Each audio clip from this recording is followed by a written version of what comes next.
Good morning, everyone. Uh, I have to say, I am very, very pleasantly surprised. Once again, the power of prayer, to love your enemies, all things, in a way that, yeah, it sounds great in theory. Try it in practice, yeah. And the belief and faith that has to go, and hope that has to go with it.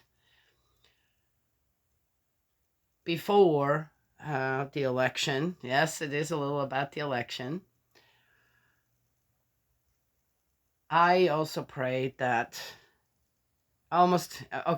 prayed that if President Trump wins, that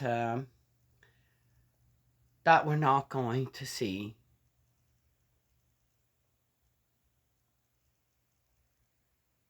more riots, more destruction and damage and killing and especially of the innocent. Okay, especially children. Yeah. Looting again, this and that, I don't know what. And one almost, in order to avoid that, okay, just let the Democrats win then, because the Republicans don't do stuff like that. Oh yeah, somebody mentioned January 6th. I don't think that's the same thing. Uh, I thought it was amazing during that time that the people actually took a stance against what was going on, and when you consider that we're all paying for that property, the White House, this now, who's paying for that? Who's keeping that up? All right. So public property. Okay, just saying. And how differently that was treated, considering and how the riots, that all that I don't know was treated. Okay. Okay, let's get past that. And I almost thought, Father, your will, not ours. And if bloodshed can be avoided, violence can be avoided, then let let the Democrats win. That was my prayer. And if Trump wins, let our prayers be strong enough that that's not going to happen. That the people stay on the ground. Yes. Anyway, so that was my prayer, right? Yeah, beforehand. And now, yep, okay, it's been 2 days. Yeah. All right, yesterday, today is the second day. And it's quiet. I saw one friend that posted something where he said, I think the Democrats are so shocked that they don't have the energy to burn their cities down now or something. And I thought, okay, that's how about not? Let's not do that. We're not. This is not. Ha ha ha ha ha. We won. We won. We shouldn't do that either. Right? And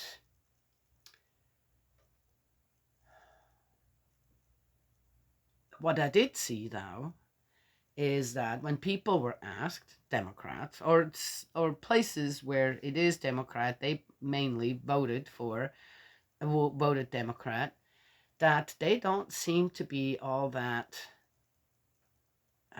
against President Trump being elected again. And you can hear it out of the, well, he's probably the better candidate. He won. He was the better candidate. I mean, the comments are really interesting. We needed, though, I voted for Harris. We need a man. All right. So, as far as I know, if you have signed up with a certain party, you have to vote for them. I'm not sure if it works that way, but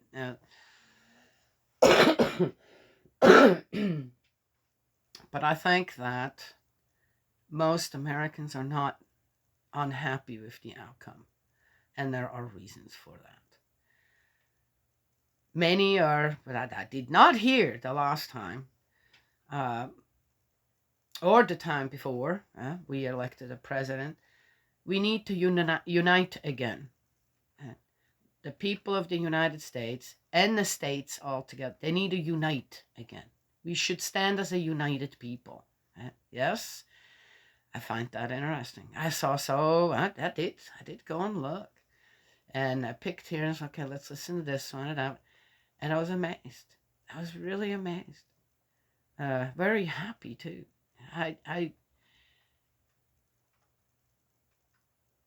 The people are ready to unite. The people are done with all this stuff out there that separates us as a people in our own country. Yes? So, wonderful to see that. And I applaud everyone out there that, yes, okay, so what? I'm on the winning side. That's easy for you to say. No, what I want to say is, let us not take certain things in a direction that, oh, they're subdued, the Democrats are subdued, this and that. I'm not so sure about that. Yeah, some of them maybe, yeah, but again, that's such a small portion that just doesn't think from here to here, or from here to here, But it seems like most people out there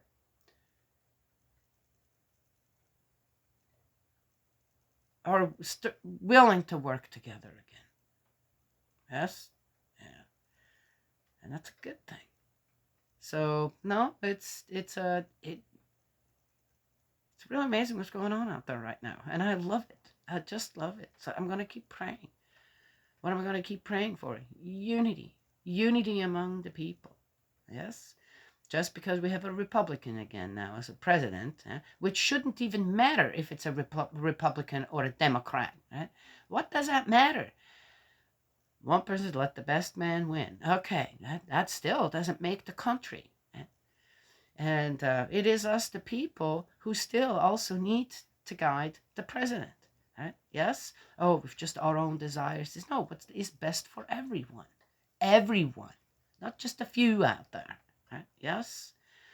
Anyway, so, and of course, I'm hoping that us as such a big nation, once again, will be able to impact on what's going on around the world and stop these wars. Yes? Stop the wars. Just stop them. How do you stop wars? Don't go. Don't pick up a gun and go fight. Don't do that. Be done with it. If everyone were to do that, all these soldiers who just, I don't know if they don't realize, you're just pawns in a, willing to give your life for what exactly? Again, for two leaders who are incapable of talking to each other, no communication going on, one wanting what is on the other side of the fence or something, and what is that? Anyway, so, but I wanted to mention, so proud of the American people, everyone, the Republicans and the Democrats. It is being handled properly out there. People are they're looking forward into the future as a united people again. That's what I'd like to see. Many years ago, 30, 40 years ago, when I came to this country and then into it, 5, 10 years, you could talk to whoever. It didn't matter if they were Republican or Democrat. Oh, then there were the there was a couple more in between, that weren't either one. They were some other party and whatever, and you could talk to anyone, and it didn't become this horrific political, because you're in this party or that party, I'm going to hate you, or watch out, I'm going to come for you, or you have to start worrying about your home being destroyed, or I'm just saying, okay, and pulling all these other things into it, which, what did that have to do with anything? No, it was none of that. You could have an opinion. You could have actually a good discussion. And that hasn't been possible in a long time. It hasn't. And I see that happening maybe. That happens again. Yes? Yeah. And maybe someday it'll be all, and everyone will be in the party of God, under the umbrella of God. We don't need these sides anymore. And the people who want to be president apply for it in the proper manner and run against each other, and then, may the best man win without having opposite sides going. Again, how can you have opposite sides, different parties? As I said, Republicans, Democrats, and how is that possible? How does that even work? Yes. So, you see, now I'm going forward towards the next goal, where there won't be Republicans, no Democrats, we're just all one people under God. Yes. Does that restrict that to just Christians? No. If you got the proper belief, where the Ten Commandments mean something to you, the Son of God means something to you, Son of Man, Jesus means something to you. Okay, I'm just saying. Then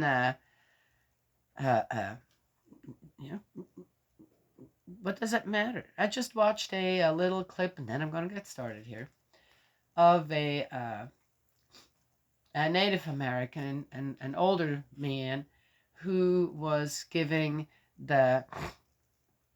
his expression of his people on who the Creator was to them, the Great Spirit. And I loved it. It was wonderful. Oh, so what does he sound? Is he? Oh, but if he's not Christian, who cares?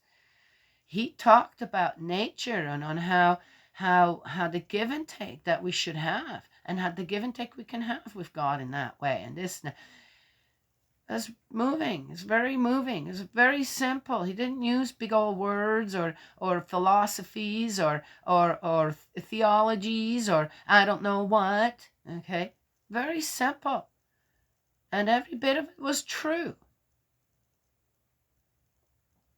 with the one God. Do you understand? Yeah. So, anywho, let's get going here. We are in the book of Job. So, we're going towards that. Under the umbrella, we are, the United States should become one party under God. That's it. One party under the umbrella of God. And that is it. That's how we show the rest of the world, hey, we've learned from our past. And we're moving forward on better footing all together. Okay, all right. I could go on and on and on and on. All right, the book of Job, 31. Job's apologia. I have to go and look that up, what that means. Apologia.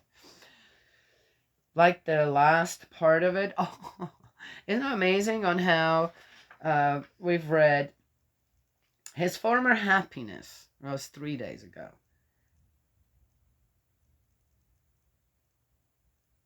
Yeah. His present misery was yesterday. And today, Job's apologia. Let's see what that means, right? Kind of going right along with the 3 days of election. Isn't it amazing how that just kind of came? I'm just saying. Oh, Father. I had made an arrangement. I had made an agreement with my eyes not to linger on any virgin. How would he know? How would he know who was a virgin still? Why does he have to make an agreement like that? Ooh. All right. Now, what portion does God allot from above? What fate does Shaddai apportion from his heaven, if not the disasters appropriate to the wicked and the calamities fit for evildoers? But surely he sees how I behave. Does he not count all my steps? Have I been a fellow traveler with falsehood, or hastened my steps towards deceit? Let him weigh me on accurate scales. then he, God, will recognize my integrity. If my feet have wandered from the rightful path, or if my eyes have led my heart astray, or if my hands are smirched with any stain, let someone else eat what I have sown, and let my young shoots all be rooted out. If my heart has been seduced by a woman, or if I have lurked at my neighbor's door, let my wife go and grind for someone else. Let others have intercourse with her. For I would have committed a sin of lust, a crime punishable by the law, a fire indeed burning all to perdition, which would have devoured my whole revenue. Wow, interesting on how, what a big part of this that is. Sometimes I feel the more someone tries to explain themselves away from a sin that may or may not have been committed, the more one becomes guilty. Okay, all right. If I have ever infringed the rights of slave or slave girl in legal actions against me, what shall I do when God stands up? What shall I say when he holds his assize? Did he not create them in the womb like me, the same God forming us in the womb? If my land cries for vengeance against me and its furrows weep in concert, if I have eaten its produce without paying and caused the death of its owners, let brambles grow instead of wheat, rank weeds instead of barley. Now, okay, you know what? I said, you can't have it both ways. It's just a masterpiece of poetry. Let's remember that. Nobody actually said that, but somehow it went through someone's mind to write things down in this way that then I have to say, though, wait a minute. Over here, very clearly, in the way that things are written down, there is resentment. There is. Oh, the worst of the worst are laughing at me. But why are they the worst of the worst? Okay, they're laughing at me. The ones that and he goes on and on and on and on and on and on and on and on, right? But then beforehand, in the happiness part, oh, he's so revered. Everybody stops talking and just looking at him when he shows up in the square or whatever. You know what I mean? What a confused kind of ode to what this ever is here. Right? Then here again, the I am not guilty of any of these things. Why are these things coming to his mind? Right? In particular. It started out, I'm going, oh, look, there's kind of the Ten Commandments. He's running through the Ten Commandments, right? Yes, to a certain point. Well, in any case, so, right? And, but again, it's like, the sections of this masterpiece of poetry don't match. In a way, they don't. Yes? That's what I find. And how this has anything to do with God, I don't get. And it's only God that's really mentioned here, right? Oh, the wicked, and there's mentioned, they could be Satan. Well, no, I don't think so. Then why not? Okay. Where did the story come from? Why is it set up in the way it is? I'm not getting it. It's speaking against God in every which way. How incompetent God is. How unfair God is. How judgmental God is. Right? Yes? And, yeah, interesting. Right? It's interesting, don't you think? Well, anyway. Have I been insensible to the needs of the poor, or let a widow's eyes grow dim? Here we go again. This is again and again and again. We've already talked about that 2 or 3 times, have we not? Have I eaten my bit of bread on my own without sharing it with the orphan? Yeah, but he also, here again, too. Why are these children, why are there orphans? I'm assuming that he means children. Yeah? Well, adults can be orphans. Okay, come on now.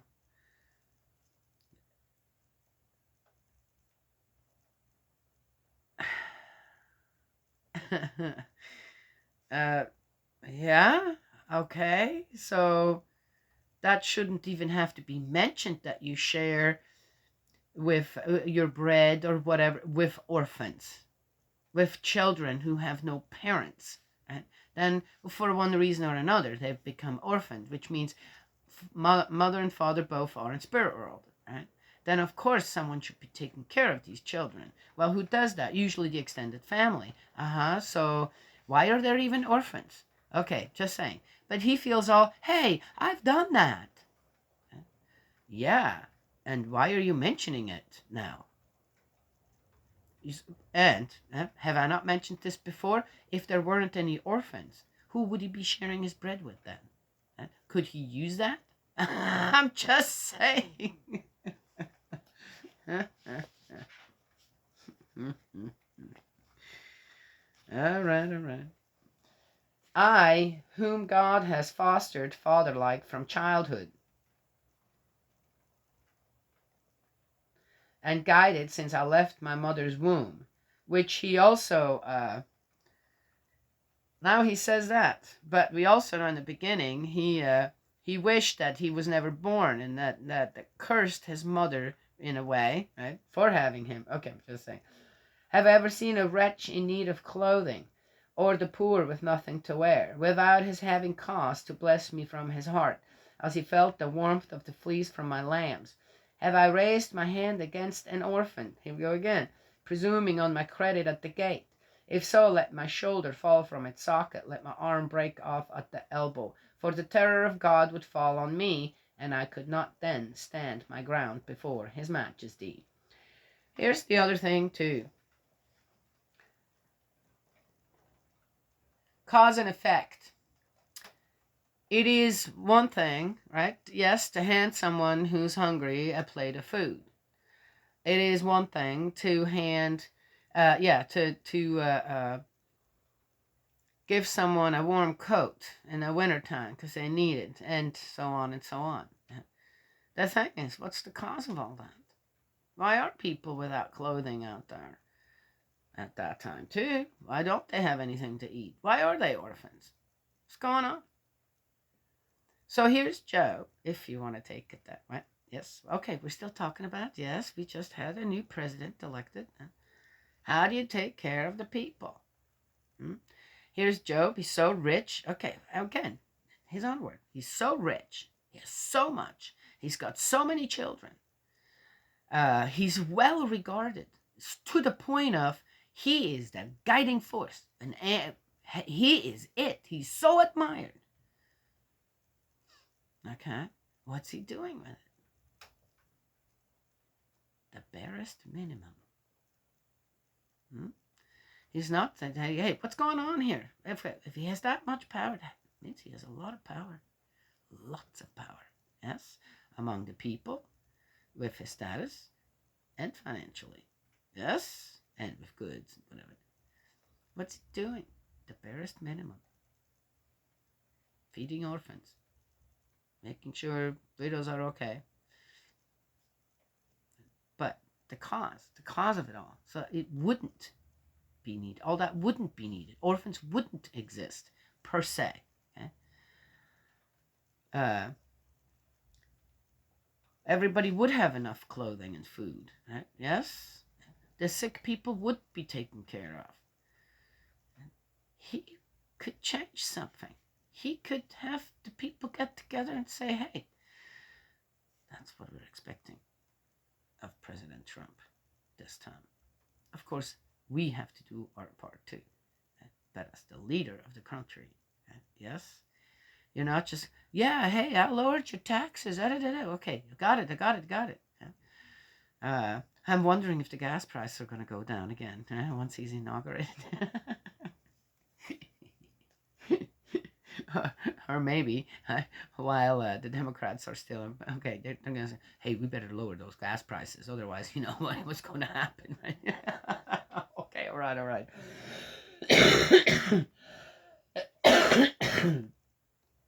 But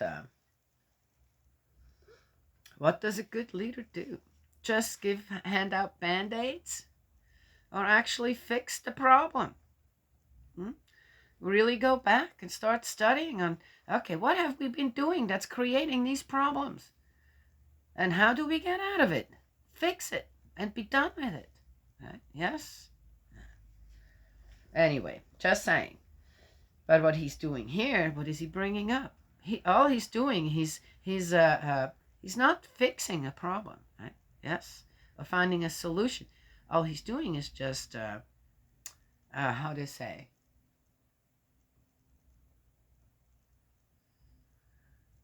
uh,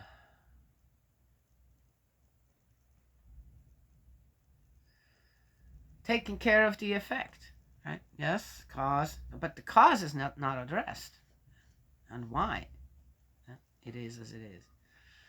I know our garbage is out there. I took my oldest granddaughter and said, "Look, Daddy's working late, very late, and we are going to go and take care of that today." I'm sure he was happy when he saw it already all out. Garbage day today and recycling. Mm. Oh, taking care of the symptoms, right? But not the root of the problem. That's what he's doing. That's what he's talking about. He's just taking care. But he's all proud of that and accusing us. Why aren't you? Hey, I'm taking care of done this and that. No, you can't. Yeah. Oh, but he's only doing the barest minimum with the incredible wealth that he had. Huh? Okay, just saying. All right. Have I put my faith in gold, saying to find gold, ah, my security? Have I ever gloated over my great wealth, or the riches that my hands have won? Aha, okay.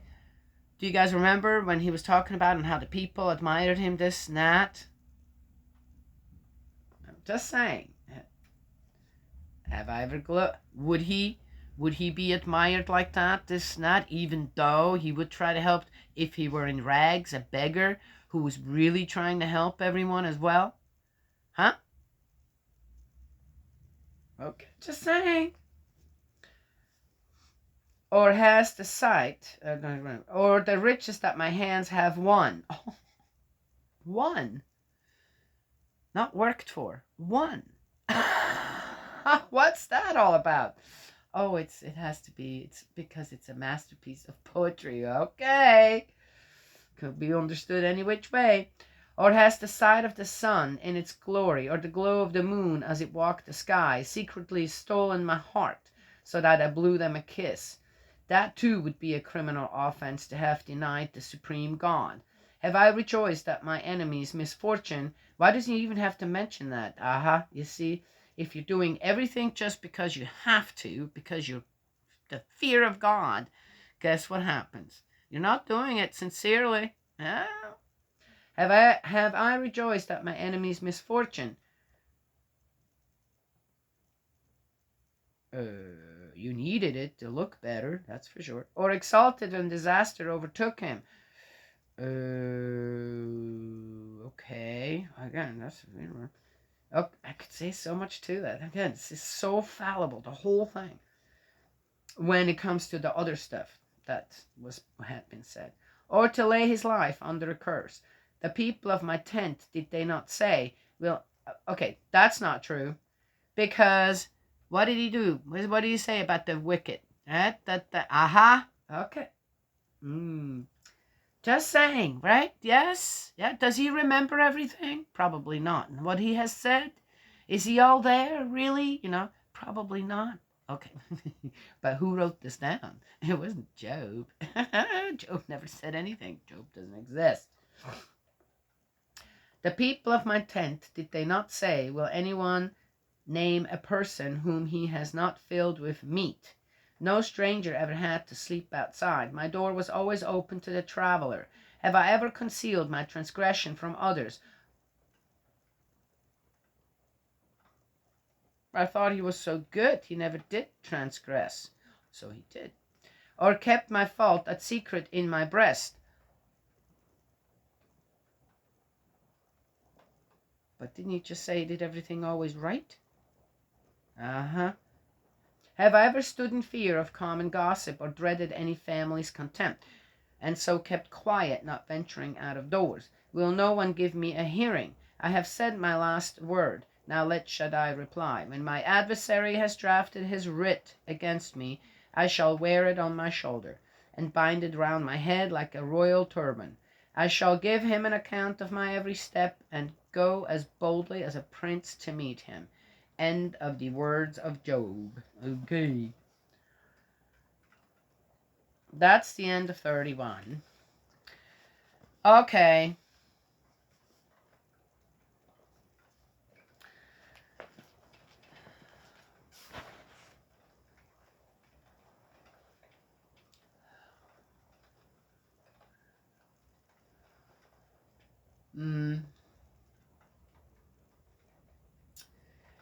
Kind of in the last part here, and again, kind of goes back to, election. He says, I've always admitted to my faults. I've admitted to my mistakes. I didn't keep them hidden. I have no skeletons in the closet, right? When I transgressed against this or that or whatever, I would be honest about it. That means he was honest. Huh? Yes? Okay. And would admit his faults.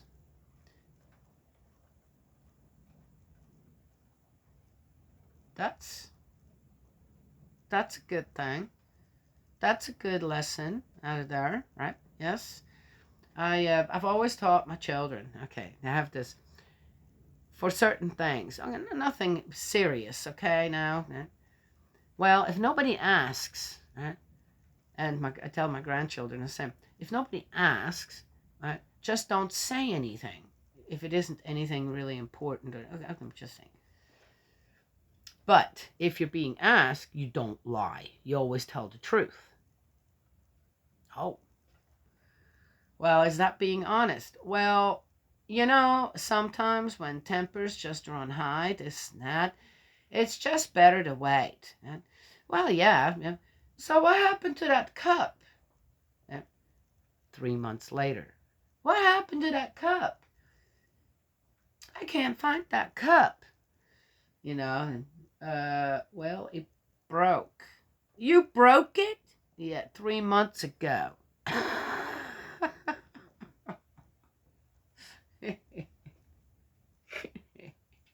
That was just an example. And so anyway. But to hide things that eventually are going to come out and then lie about it, right, is it never, that's not a foundation for trust, right? Yes. And I find it is important for children from little on to be able to handle what? Consequences. Not punishment and this and that. Consequences. Consequences sometimes can be very light, and again, I many times as a child I got into trouble all the time. Man, I wasn't a troublemaker. I just had this thing of getting into trouble. And I've learned pretty quickly that it is much better to walk through that trouble straight ahead and deal with the consequences and come out on the other side. Then you're clean again. Yes? The slate's clean. It's not hovering here. Oh my gosh, I still haven't admitted to this, or oh, that hasn't been found out yet, or how am I gonna, or to try to figure out, okay, if it comes up, what would be the best answer, right? Besides the truth. Right? I very quickly as a child figured out that that's not the way to go. That is so burdening. It is so burdening trying to be deceitful, a liar, trying to hide things that happened. Yeah, right? It's much better to just admit it, take the punishment, if there is one, or the consequence of whatever, walk through it, come out on the other side, whoof, and go, oh, that's not going to happen again. Yeah, to this day, I get into trouble over the silliest things. Yes. Okay, trouble. I don't consider it trouble anymore. It's just, you have to deal with. You always think, well, people should be acting or respond in a certain way, but they don't. you know, well, that should be taken very positive. And then someone says something, and I'm going, how did you take that so negative? How is that possible, right? Or my daughter, was it last night? No, the night before. She said, I was tired. Made a cake. It was the worst cake. I threw it in the garbage. Would you believe? I threw a whole cake in the garbage. It tasted so bad. It just wasn't right. Something just was really, really horribly wrong with it. And I threw a whole cake in the garbage. I was so proud of myself. I made it with 4 children around, okay? One of them a baby, and my daughter here, and the dog that just needed to be put down. And I don't know what. And I guess it was a little too much, and somehow my sponge completely collapsed, and it got so soggy, and it had no taste. It had peaches in it and cranberries, and for some reason it was just tasted like a sugary mess. And the white chocolate glaze didn't work out right. It's just too thick, and nothing seemed to had worked in there. And I mean, I looked at my daughter and said, you know what? I know that we would try to eat this. And I said, this is one of those things where I just have to say, no, we're not doing that. It's a total loss. But the pizza and the pizza sticks I made were delicious. So the goodbye cake for baby didn't work out at all. It went as an offering into the garbage can, and I'm sad about that. But I've never done that before in my entire life, that I had to throw away food like that. That I just had to say, no, this was a dud, a total dud. And why did I mention that? I was tired. I was just tired, right? I was happy but tired. And then I don't speak much. I finished up. I said, okay, honey, I'm going to go with this. She says, what's the matter, Mom? Why are you mad? I said, what did I do? I said, what did I do to make you think that I'm mad? Well, it kind of feels like this. I said, I'm not mad. I said, I'm really tired. I'm tired. I really want to go over to the house. I had a great day, this night. I said, but I'm not mad. And I couldn't figure out, why would you think I'm mad? Because I wasn't, right? I wasn't there, always serving this, that. Okay, I was, but I was quiet. I kind of introvert a little bit, and immediately gave the wrong impression. That's the kind of trouble that I kind of get into. Anyway, so it was interesting on how one thinks for people to perceive something that you say, of course, in a way that I mean it, right? I'd like to give it, and it comes back as something completely different and very negative, right, in a way. And I just sometimes, how did that happen? Right? Yes. How did that happen? So now I call everyone, okay, where that shares the same faith with, shares the same, I don't want to offend, shares the same faith with me, this my beloved brother and my beloved sister, even if, right? To have that foundation of, I do mean it. I mean, I have no negative intentions of say something towards you or reply to something you said, this and that. And anyway, it's kind of been working too. So maybe that's what I need to do, right? Always address my daughter as my beloved daughter. I call her my darling daughter. So yes. There you go. All right, that's enough. Now I just kind of veered off. My oldest granddaughter is coming. She's going to go to school here pretty soon. Yep. May, heavenly parent, bless and protect you and embrace you with love. And let's all embrace each other with love and unity. Yes. And even if we don't always think the same way, don't always experience everything the same way, let's do that anyway. That's a good foundation, at least. Be sincere about it. And God willing, I will talk to you all tomorrow.